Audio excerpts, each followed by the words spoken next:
Hi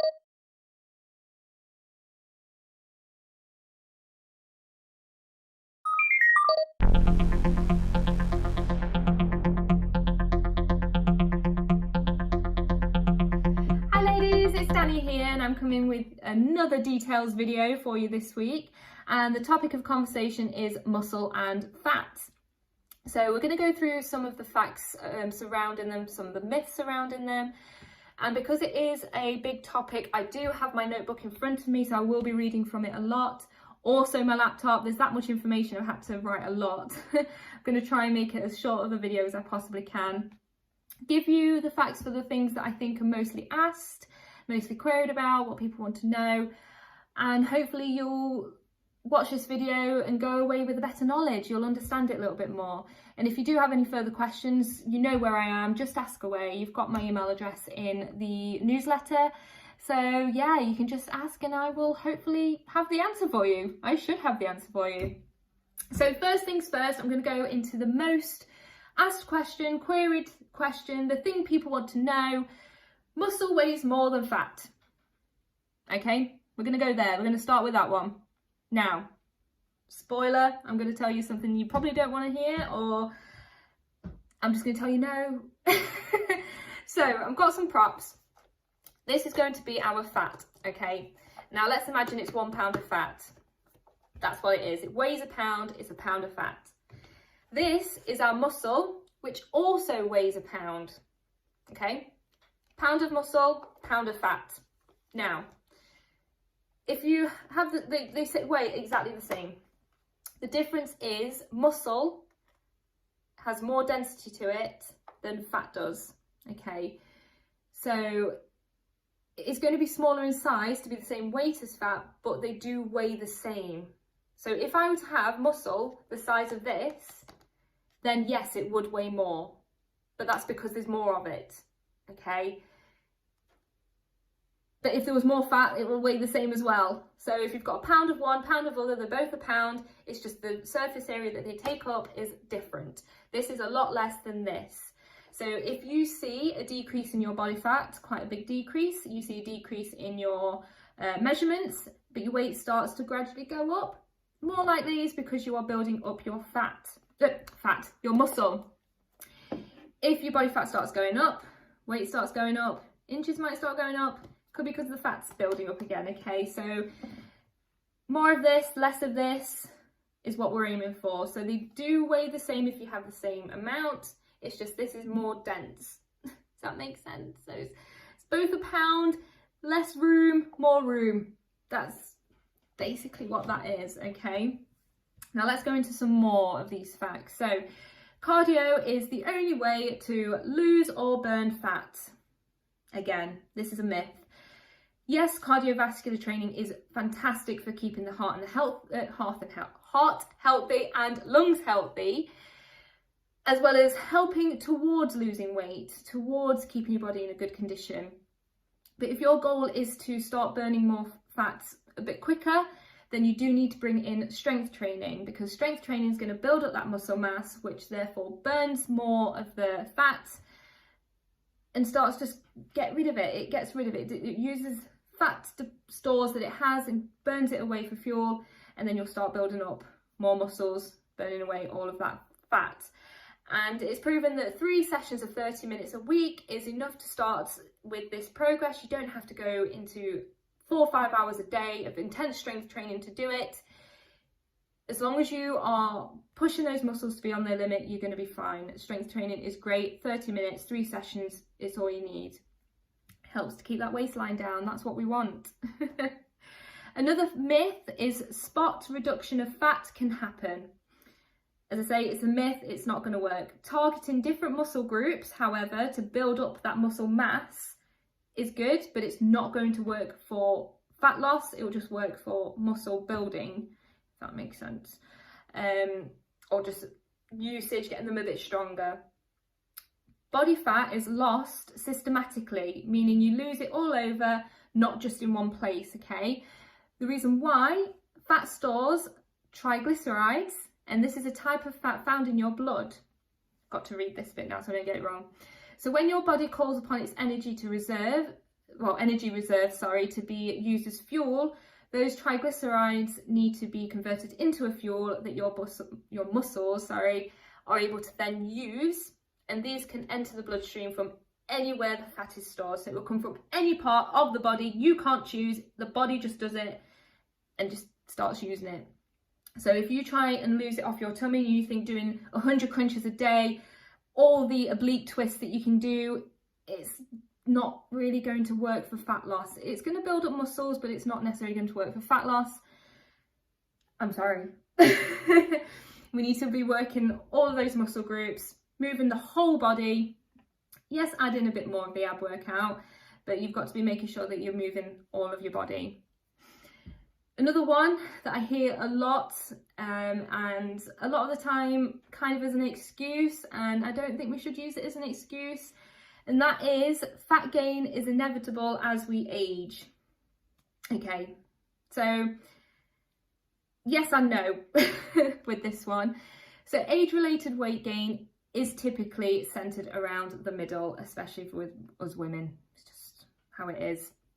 Abdominal fat is also known as visceral fat, and that's what builds up there.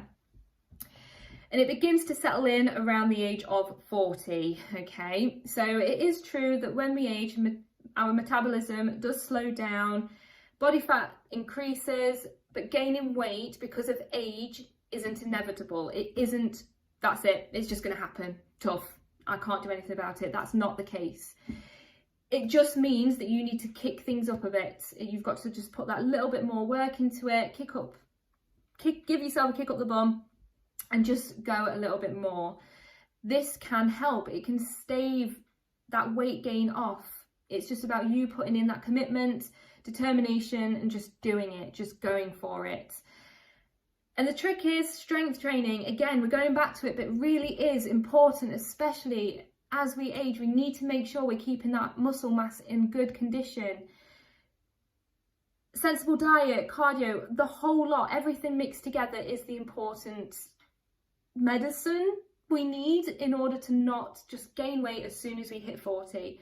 So 3 things, but very, very important. Now, strength training with cardio will help you combat age-related loss of muscle mass, as I mentioned, and the increase of body fat. And this combination also increases your bone density, which improves your balance and flexibility. And strength training has been found to be better at burning stubborn abdominal fat than just doing aerobic exercise alone, especially as we age, because going back, as we age, we lose that muscle mass, bone density starts going down, so we need to do everything we can in order to keep it at a good, healthy level, and strength training is the best way to do that. So now onto my laptop, I've just suddenly gotten brighter. So we're going to go into a little bit, going towards more of the muscles now. But the first one as well, that I hear a lot, that you've probably heard, that if you don't exercise or work out, your muscle will turn to fat. If this is a concern of yours, please stop worrying, because it's not true. It's not possible. Your muscles can't turn to fat, okay? You just can't do it. And fat doesn't turn into muscle. And the reason for that is because they are 2 completely different body tissues. Completely different. Fat is adipose tissue, muscle is protein. Different, completely different, and you can't change one type of tissue into the other. It's not possible. So if you are under the impression that fat turns to muscle, muscle turns to fat, just get it out of your head, because it's not true. It's not possible. So while it may appear that you're turning fat into muscle, or the way around, muscle into fat, depending on how you slack or excel in your exercise regime, the appearance isn't the fact that it's changing. It's just because that fat is less dense than muscle is, and then obviously muscle is more dense than fat. Gosh, this is so tongue-tie-y. So going back to the beginning, a pound of muscle is going to take less room than a pound of fat, and then a pound of fat is going to take more room than a pound of muscle. Okay, so. But what it boils down to, they can't turn into each other. It's its own tissue. Fat is adipose, muscle is protein. That's it. So it just depends on the increase or decrease of them based on your activity, your nutrition, exercise, all that good stuff. Okay, so muscles, a bit more about muscles. I'm going to have to read this one. Many are led to believe that if you use weights to do strength training, you will instantly become bulky, you'll start looking like Arnold Schwarzenegger, and just no one likes that look, especially women. Women don't like that look. But the thing is, women don't have enough testosterone to get to that point. We don't have enough of that hormone to get those big, bulky muscles. It's just not going to happen unless you start taking things like steroids and all that stuff. Then obviously that will lead to those bulky muscles. We have the fortune that it would lead to nice, toned, slim muscles. Yes, we can get definition going, but it won't be to the extent of looking like Arnie, basically. Okay, so just strength training is basically just amazing for everyone. Women, we do need to have it as part of our regime, our routine. We need to have it. Also, the buildup of muscles does mean that your metabolism at resting is going to be much higher, which I have mentioned before. So, therefore, catch myself there. Therefore, weight training, strength training, resistance workouts is very important and an easy way to control and monitor the stress that's being put on those muscles to build them up. We need to make sure we're monitoring it. It's the easiest way to do it because you have control of what's going on. It's structured, it's put together with a purpose being muscle building. It's much safer for you. So obviously being at the gym with us coaching you is the best way to build up those muscles. The way we've been doing our workouts as well during this time with the structure to them, there's a reason for that, and it's because we want to monitor the stress levels that we're putting on our muscles, okay? And strength training also gives us the opportunity to do that spot training because we then can choose where to work the muscles, because that's the difference between muscles and fat. You can spot train muscles, but you can't spot train or spot reduce fat, okay? Muscles you can, fat you can't. And the harder you work, the better the muscles are going to build up. If you want to build up the muscle mass, you do need to push the muscles beyond where they're comfortable, okay? You've got to go beyond its limit to build up that composition of those muscles, okay? So this is why our workouts are very important, why we try and get you to push that little bit harder, because those muscles need to be stimulated, they need to work, they need to get to where you want them to be. And the only way to do that is hard, committed work, okay? So just go for it, but still be safe. Don't just willy-nilly throw your arms around with the machines or whatnot. You've got to control every inch of the movement, okay? And I think that's everything. Oh, another thing, if you do spot train your muscles, so again, let's go back to the abs, it's the easiest area.